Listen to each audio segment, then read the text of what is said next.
Hello, good afternoon, everyone. I'm Rohit. Welcome to this live NPTEL session of Environmental Impact Assessment. This is live session 12, which is last live session of the this NPTEL course being conducted on 13th of April 2025.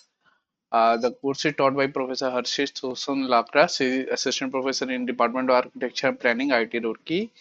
And I am Rohit. I am a PMRF scholar at IIT Bombay. So the teaching methodology remains same. We have met every Sunday on 3 to 5 p.m. And basically, what I suggest is discussion on the topic which is basically taught in the weekly lectures, doubt clearing and interaction session. And I generally appreciate you guys to ask your questions always freely. So please ask your question whenever you have any doubt or anything which you want to ask. Okay. So let's start this session. So before starting this session, I find because this whole session was mostly regarding this sustainable development theme. So I just wanted to put some slides on the sustainable development. So basically, World Sustainable Development Timeline, if you see, so 1948, the International Union for Protection of Nature, that is IUPN. Now it is IUCN. Okay. So it aims to promote a unique partnership of government and non-government organization. Okay, so that kind of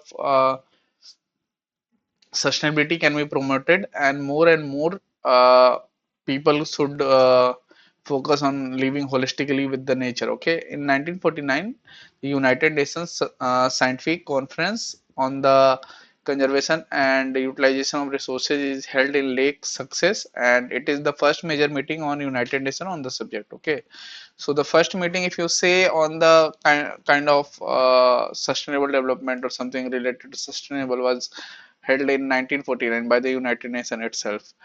And 1950, the world population reached 2.5 billion for the first time, and now it's something around 8 billion. So you can see in the 50 or 70 years, 75 years, we have reached almost triple of the world population. Okay, so that's a huge growth actually in the world population. And if you are going to feed or provide resources to 8 billion people, so you can imagine the kind of effort it needs from the environment and the government, and the resources which are there, which is very limited and can be distributed only to the society on a holistically basis. Okay, in 1954, Harrison Brown publishes The Challenge of Man's Future, and it develops the themes that 25 years later will be covered by the term sustainable development. Okay, and in 1956, the first person dies because of mercury released in Minamata Bay. So this you can read about Minamata Bay crisis. This is a kind of a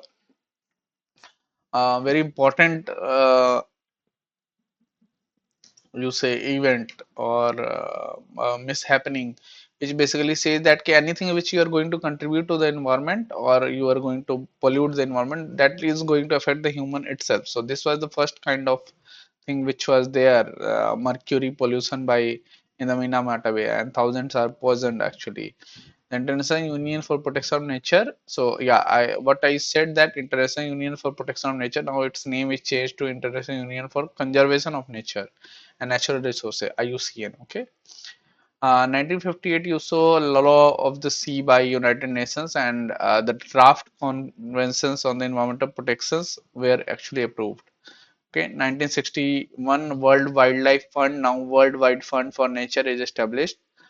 1962, a very important book, Silent Spring by Rachel Carson. Okay, so she actually published a book where it actually saw we saw the interconnection between the environment, economic, and social well-being. So this is a very important book if you want to read, a very beautiful book. Okay, so the in this book we see that the sea has actually, so that the population of robin bird is actually decreasing because we are polluting the environment, and that is going to affect the robin bird. So if you see the population of robin bird itself, so their population increase or decrease will show the quality of environment in which we are living. Like if the population of robin bird is increasing, so kind of environment is actually healthy, And if it is decreasing, so environment is actually, because whatever we are going to put in the environment, that is going to pollute in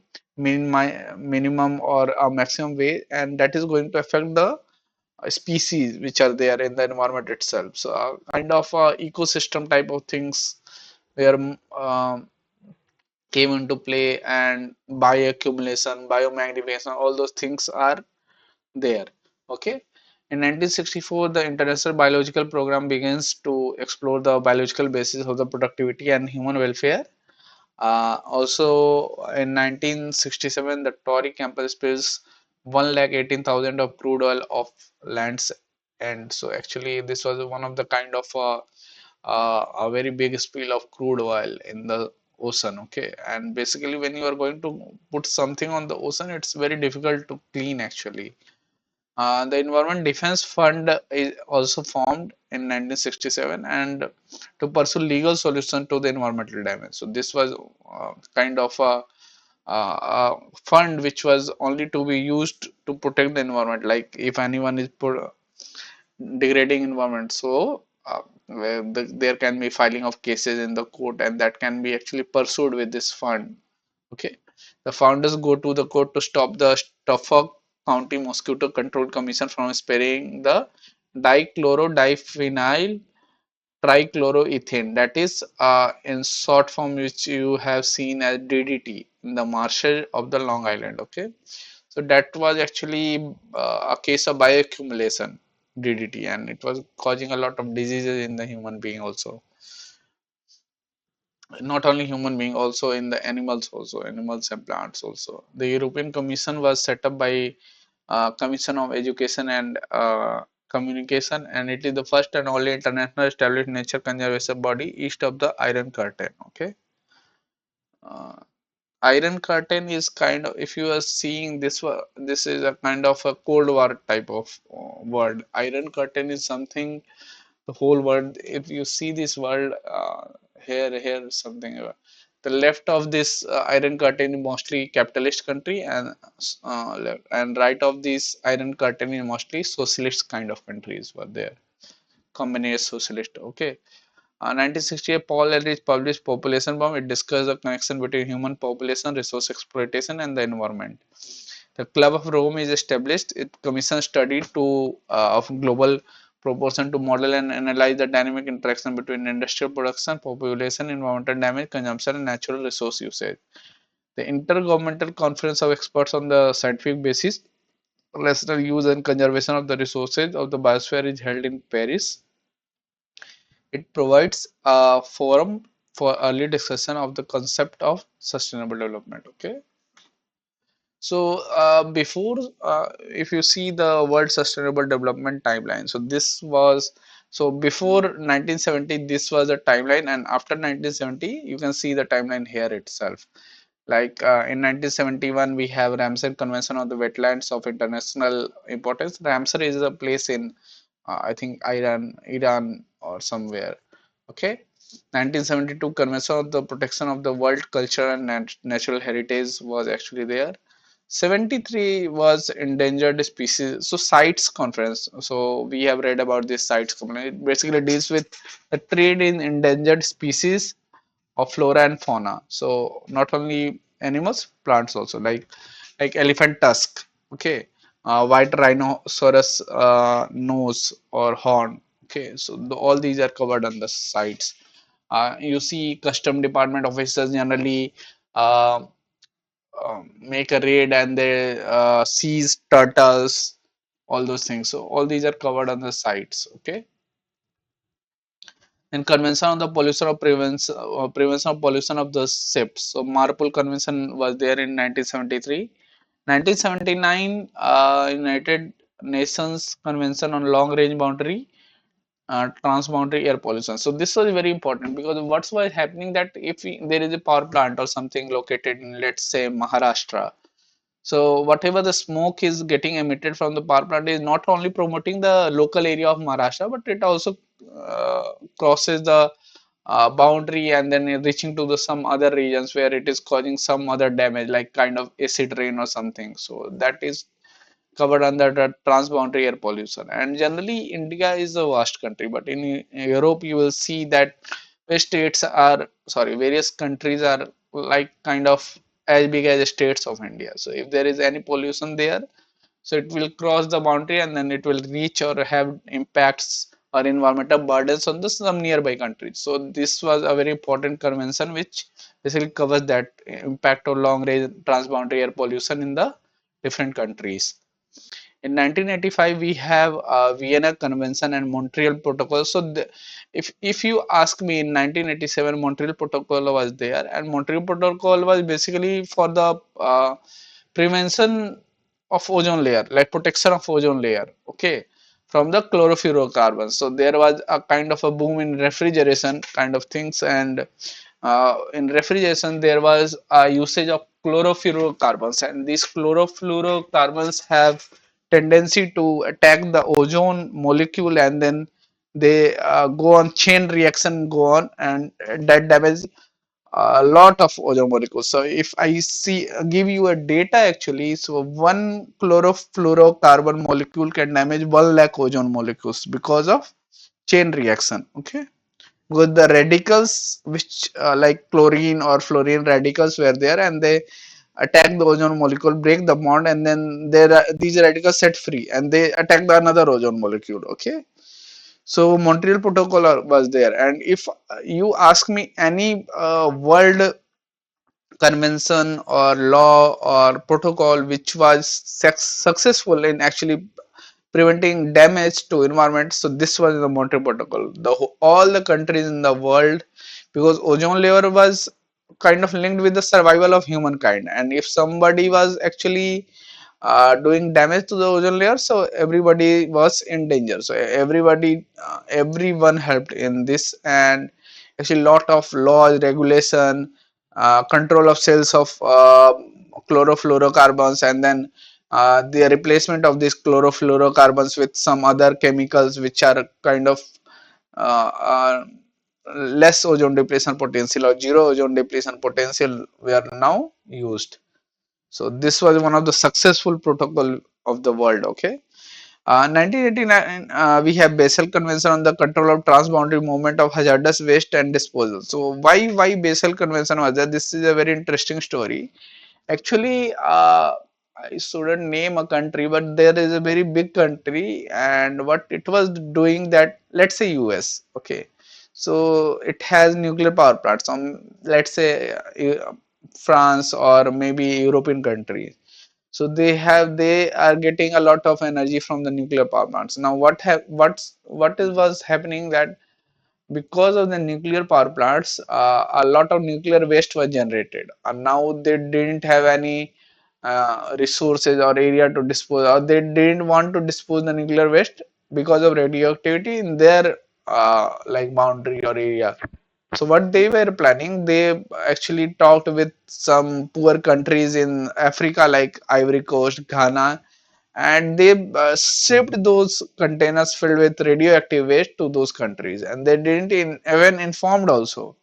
So Basel Convention actually says that informed choice, like let's say if you are moving any hazardous waste to any other countries, then inform that this waste is hazardous, and let the other country decide that this waste is hazardous for its people, whether it wants to take that waste or not. This is kind of a Basel Convention. Now 1992 Convention on Biological Diversity was there. 1992 also marked the one of the biggest what you say um, conventional or congress of the prevention for the like climate change or something. So this was United Nations Framework Convention on the Climate Change. In 1994, United Nations Convention to Combat Desertification was there. 1998 Rotterdam Convention on Hazardous Chemical in International Trade. 1998 also saw the United Nations RS Convention. So we talked about a lot about this RS Convention. There were 21 agendas, so, basically related to public participation and access to justice in environmental matters. 2001 we have Stockholm Convention on Persistent Organic pollutants. So POP, basically they POPs are those pollutants which are not getting destroyed in by the environment, because every chemical has some lifetime, but POPs are getting destroyed in like 1 lakh years, 10,000 years, 1,000 years. So they are persistent in the environment once they are emitted. Now 2013 Minamata Convention on the Mercury, and one more timeline you should add it here, like they have missed the Kyoto Protocol in 1997. It was a very important protocol because of the carbon trading mechanism, because they now the developing countries are demanded money from the developed countries to implement the sweeping changes to preserve the environment, because they lack the technology, they lack the money, and they can trade the carbon emissions. Actually the developed countries can trade the carbon emission in exchange for money to the developing countries also. In 2015 also Paris climate agreement was signed, and that was a very important steps because it tries to reduce the global temperature rise, restrict the global temperature rise by to 1.5 degrees Celsius. It is aiming for 1.5 degrees Celsius, but if 2 degrees Celsius is there, that also fine. Above 2 degrees Celsius is not accepted. Okay. Now, if we talk about the environmental impact process, so I think the whole 12 weeks or 11 weeks we have discussed this environmental impact processes or something. Okay.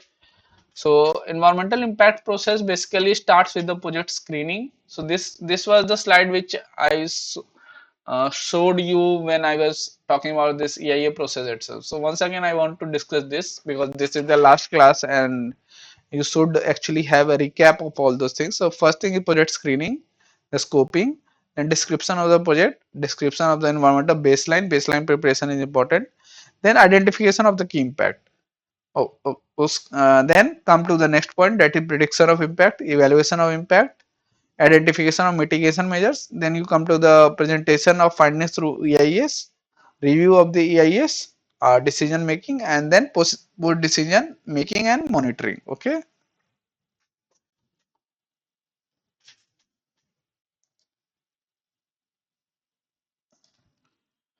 Now we move to the assignment questions. So first question is, which of the following property defines the strategic environmental assessment? So basically all, if you see the options, so first option is scale of impact is national, regional and landscape. Scope of impact is localized and specific. Detailed output short term. So strategic impact assessment is basically for the regional, landscape and national level. So correct answer is answer A here. So this is the definition of a strategic impact assessment, sorry, environmental assessment. A process that aims to integrate environmental sustainability consideration into strategic decision making.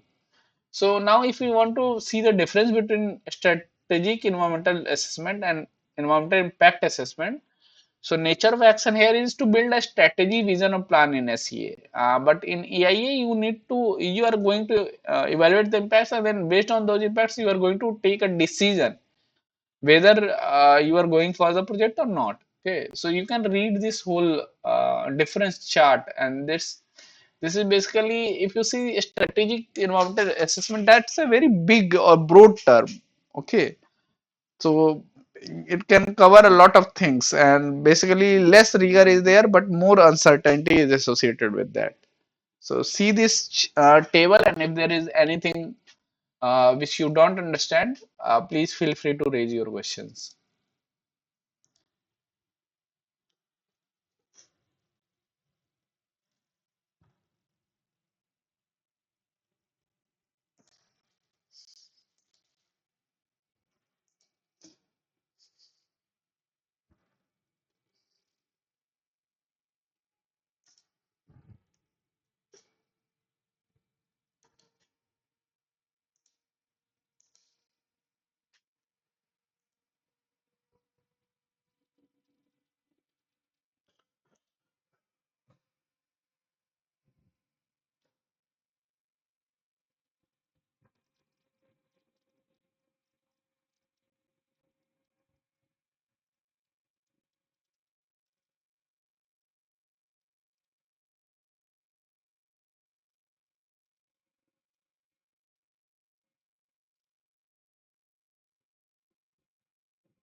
Okay, so let's proceed ahead.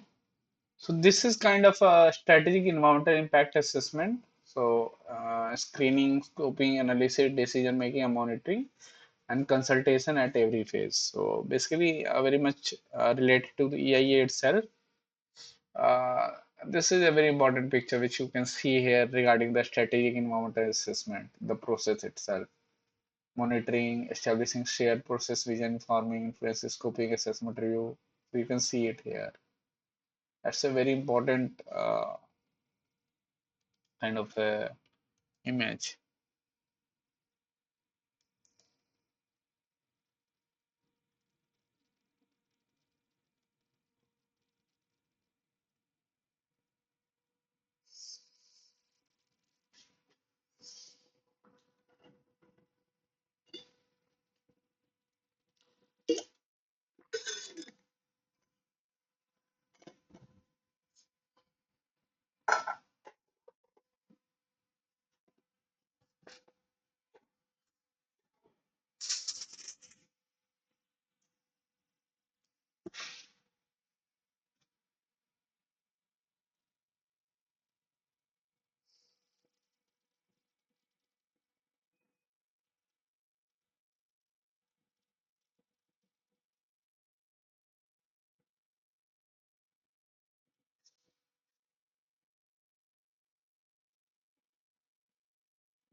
Now,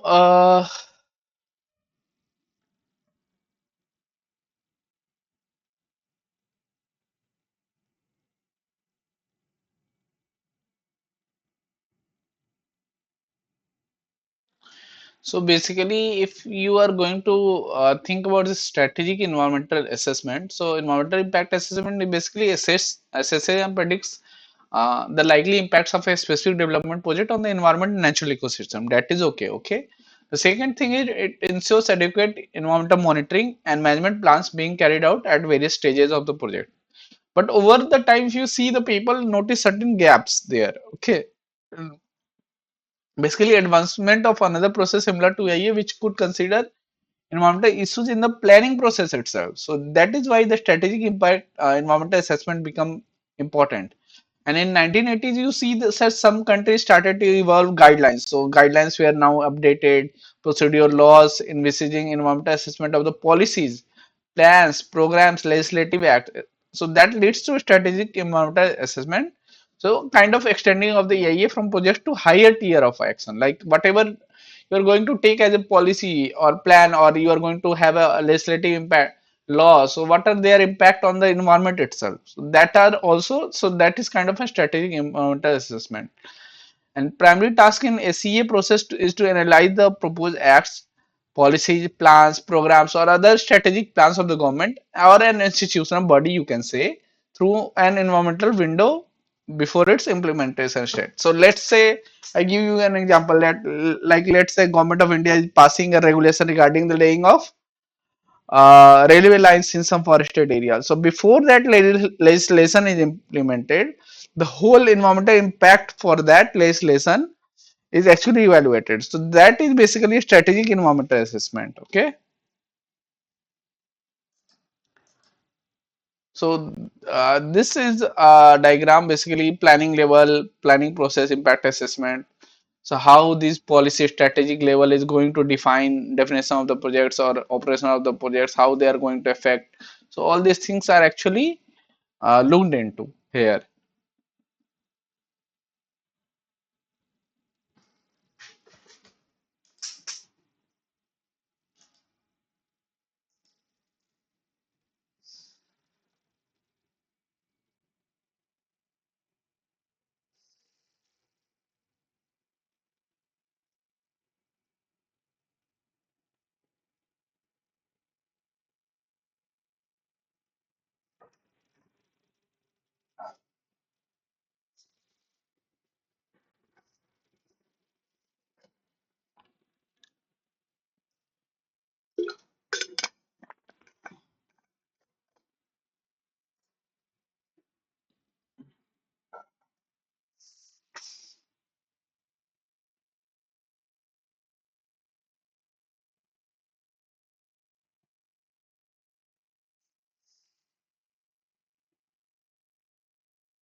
Okay, now let's see this.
Okay, so now moving forward, the question two basically following the steps of environmental strategic environmental assessment process are written in random order and in the correct order. So correct order is basically setting the first thing is setting the context and objective and establishing the baseline and deciding the scope. This is the first thing. Okay.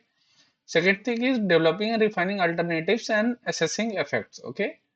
Third is basically preparing the sustainability appraisal report, and fourth is seek representation on the sustainability appraisal report from consultation bodies and public.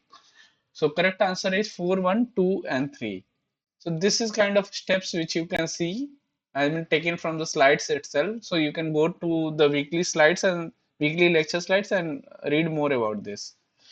Label the diagram in correct order of the strategic environmental assessment. So basically this you have to identify P, Q, R, this is taken from A. So P is basically policy strategic impact assessment. Q is plan strategic environmental assessment. R is project environmental impact assessment. Okay. So correct answer is answer C. Which of the following aspects are consideration for EIA review? So all the four actually compliance with term of reference, information is correct and technically sound, account taken of public comments, complete and satisfactory statement of the key findings. So this you can see it here itself also. Okay.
Match the following generic structure of EIA document given in group 1 with their description given in group 2. Okay, so this is kind of a four statement. So introduction. So you can see that P is basically three purpose of the report. So introduction is basically for the purpose of report, identification of the project, project proponent, brief description of nature, size, location of the project, and its importance to the country, region, and scope of the study. Q is basically for the condensed description of the aspects of the project likely to cause environmental effects. Okay, so details should be given to clear picture of the following, like type of project can be there, need for the project, location, size or magnitude of the operation. Okay, R a description of the environment, that is basically study area, period, components, methodology, establish of the baseline for valued environmental components as identified in the scope base maps of all environmental components. Okay, S is anticipated environmental impacts and mitigation measures. So basically that include details of the investigated environmental impacts, measures for minimizing or offsetting adverse environmental impacts identified, irreversible and irretrievable commitments of environmental components, assessment of the significance of the impacts, and mitigation measures. Okay. So this is kind of a structure of the EIA report. So first is introduction, second is project description, third is description of the environment, anticipated environmental impacts and mitigation measures, analysis of alternatives, and environmental monitoring plan. Okay, and then these are the contents, basically additional contents. So that also basically all these includes. This is for a whole thermal power plant. So this whole includes a structure of EIA report. Now let's say for the coal mining environmental impacts. Okay.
So you saw the different impacts of environment from the coal power plants, coal mining. Okay, so coal mining also, so anything which you are going to do like mining activities, all these have a very like kind of very big environmental burdens, like whatever they are going to do. So a lot of impacts are there. Like mining also contributes to the wastewater generation. They also pollute the air itself, the dust, PM particles, all those things are there. Then for the mining itself, you need to cut trees to make space for the mining. All those things are there, and that needs to be taken care of when you are going for such activities itself. Okay, so basically, let's take a break for 4 or 5 minutes. So whatever has been taught, please go through it, and if there are any questions, please feel free to ask. Okay.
Match the following generic structure of EIA document given in group 1 with their description given in group. uh, So P is analysis of alternative. Basically, it's description of the each alternative, summary of adverse impact of each alternative, mitigation measures proposed for each alternative, selection of alternatives. Q is environmental monitoring program, that is 3. Technical aspects of monitoring and some mitigation measures. Additional studies is basically public consultation, risk assessment, social impact assessment, R&R, action plans. And the project benefits improvement in the physical infrastructure, improvement in social infrastructure. So this is kind of monitoring. This is very important. One of the videos which you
could see the kind of the environmental monitoring and how the IoT is actually helping that. Okay, IoT is basically Internet of Things. So everything is connected and you are monitoring everything. Okay.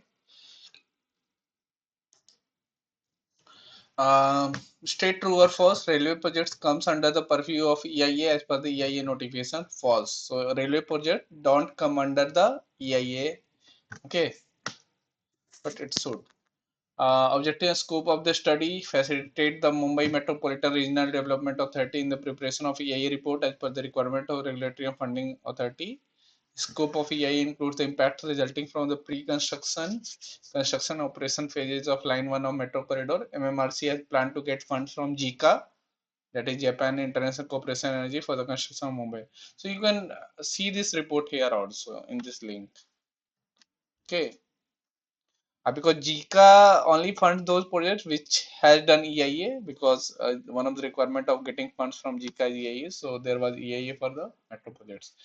EIA for the project Mumbai Metro Line 3 Colaba Bandra Siege, okay, was prepared because of the requirement of the international funding agency JICA. So that is correct. This was the line actually, Colaba Bandra Siege, Mumbai Metro.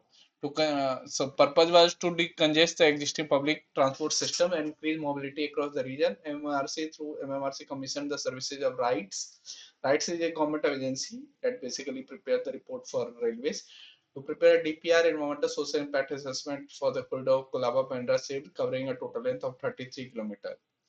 MMRC has planned to get funds from Japan International Cooperation Agency for the construction of Mumbai Metro Line 3. The scope of the study is framed as JICA Guidelines of Environmental Social Consideration 2011. Okay. Separate report for social impact assessment for Mumbai Metro Corridor was prepared. So this was also a requirement of JICA. So correct. Okay. Update the social requirements. So Mumbai Metro Line 3. This was the thing. So AECOM, PATCOM, all PATCO, all those things, and MAPAL has actually prepared this report. Okay. So overall project's impact you can see here: acquisition of land 77.86 hectare, impact on structure 2575, impacts on PAP 586, total PF. So all those things are considered here. And then because social impact was considered social impact report, so let's see how to measure the social impact. It's,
how we can measure the social impact also. Okay, these are the different things, different steps which are taken. Okay, now coming to question 10, World Bank operational policies and guidelines basically includes environmental assessment, natural habitat, indigenous people, physical cultural resources. All four are actually correct. So these are World Bank operational policies guidelines. You can see it here. Okay, requirement. So let's see this. Actually, have a look at these tables, and then we will see these two very important videos regarding this.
Water aerodrome project come under the purview of EIA as per EIA? No.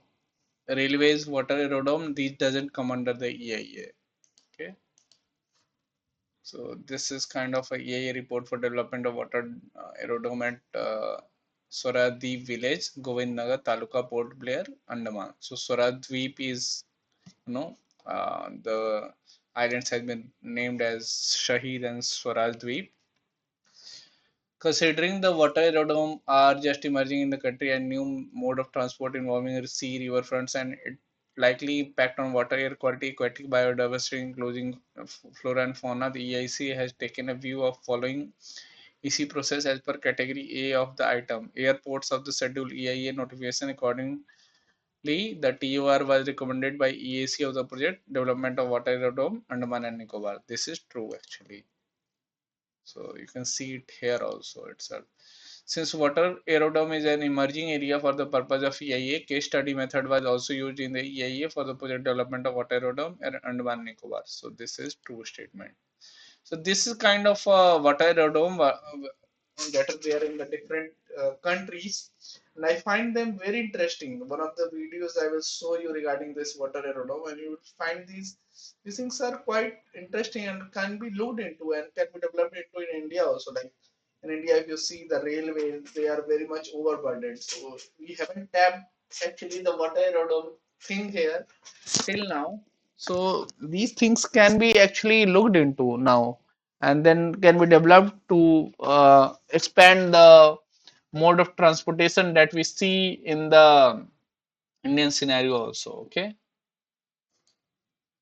So ecosystem services have been covered in the project development of water aerodrome Andaman and Nicobar. So this is false. Okay.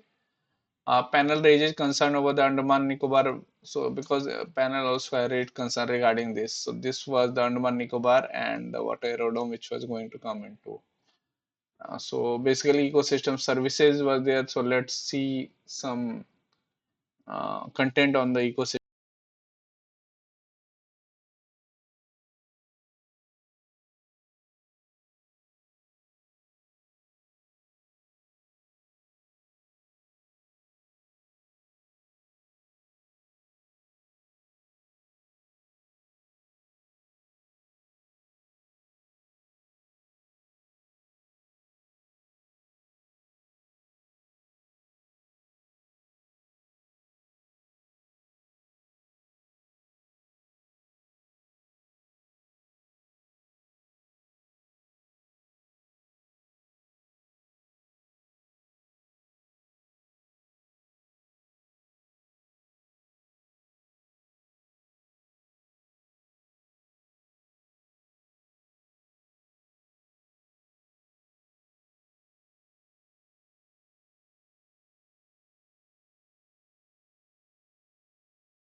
Okay, let's move to the next question then.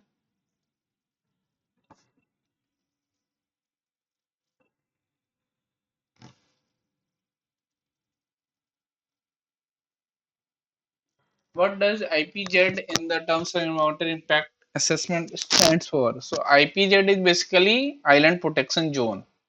So there are coastal regulatory zone notification here in India also, which basically marks the coastal regulatory zones and where the development of permanent or temporary type of development can happen. So this island protection zone notification 2011 basically regarding the islands which are there in the ocean and that are also very much important. So aim of so these are kind of Andaman Islands. So you can see it here, and these are islands coastal regulation zone regarding this and integrated island management plans for these. So coastal regulation zones are basically regarding the beaches which are there on the mainland, but islands protection zone are regarding the islands. We can you can see it here. So clearing the coast, a change in rules by the center has paved the way for a tourism because a lot of people are going for tourism and there were no infrastructure. So government has changed some of the rules so that a temporary structure can be built in the these type of systems. Okay, the ACE project proposes to set up luxury tents costing 50 rooms. So all those things are there. This is kind of from a newspaper. The island coastal regulatory zones maps were prepared on 1 to 4,000 scale for the project development of water aerodrome and one Nicobar. So this is true. Actually, you can see the map here itself also. Okay, and basically there were a lot of talks around what is a coastal zone management. So I put actually a video here, which I think you.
Okay, so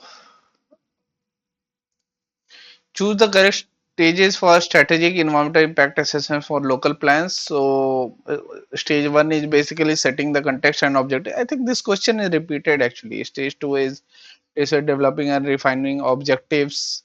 So, what choices in terms of alternatives are there? Stage three deals with preparing the sustainability appraisal report.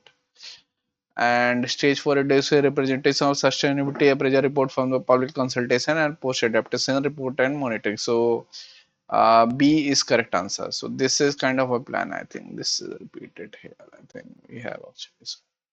So these are some of the additional contents. The I think I have covered all those things which are there in the lecture, weekly lectures, and let's see this. This is the video which I wanted to show you at the end of the class because is something regarding this EIA report. So Government of India has prepared a draft EIA report, and basically why it is prominent. So this was a very good video from The Hindu actually.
This was regarding the EIA and why is India's new EIA draft problematic. So you can go through this, and if you find something like something which is interesting or something which needs to be worked into, so I think you guys should work on it, like preparing of the EIA draft, studying the EIA draft, how EIA reports are framed, how look into these type of reports, all those things. And I think now with this course you guys will be able to get a good understanding of EIA thing and what are strategic environmental assessment, how these can be helpful in making a project, or how governments are getting benefited all with all those things. And basically not only government, public, how public can we make aware of these things. Okay, so thank you for this live session, coming to the live session.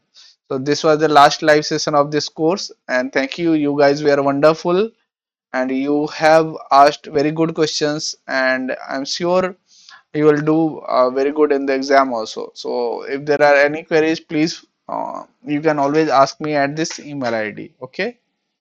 Okay.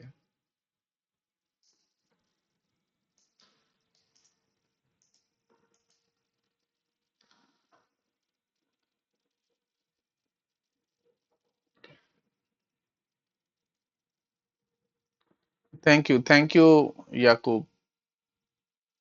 Thank you, Tarun. And okay.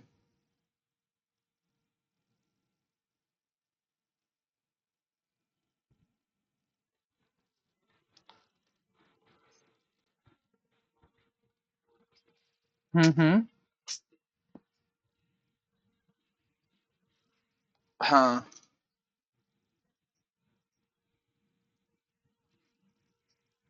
Okay, so if something is approved already and kind of extension is proposed, so that extension is basically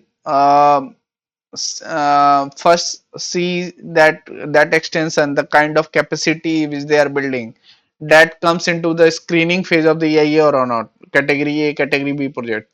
So if that extension is below that screening phase, so EIA is not required.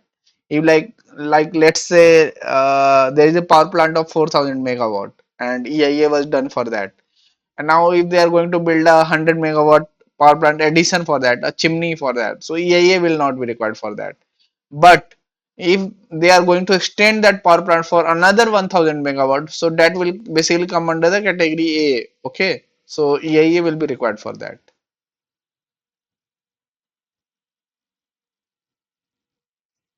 Welcome. Okay. So if there are no questions, you guys can actually leave the meeting.